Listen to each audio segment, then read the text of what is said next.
Happy Life, Chapter 6. When in doubt, choose the approach that is the least damaging to yourself and your neighbor. Avoid running the risk of seriously harming others. Act calmly and be assured that your action will have an impact on others according to its emotion and content.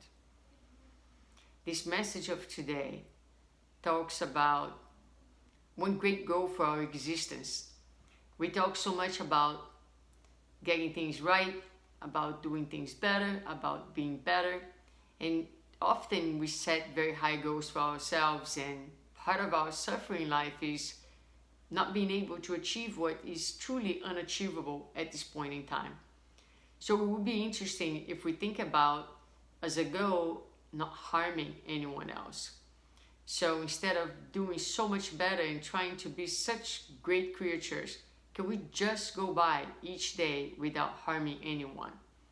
Even if we have tough feelings, if we have feelings of hostility, of aggression, are we able not to verbalize them?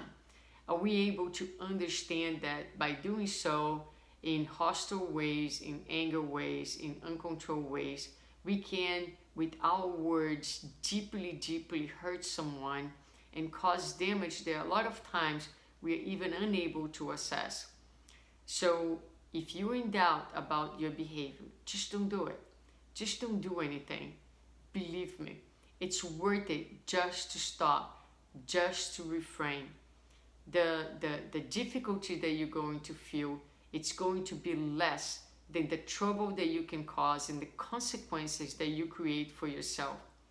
If we are aiming for a happy life, we are aiming to not create new problems to ourselves, not to compromise our lives even further. So it is worthwhile, it is courageous, it is humbling to have sometimes a number of feelings, but to be able to say, you know what, I don't want this life for me anymore, and so I will choose not to do anything. If you don't know what's best, wait, stop, don't act, give yourself some time, walk away from the situation for a little bit, take a couple breaths, give a few days, see what comes to you, do a prayer.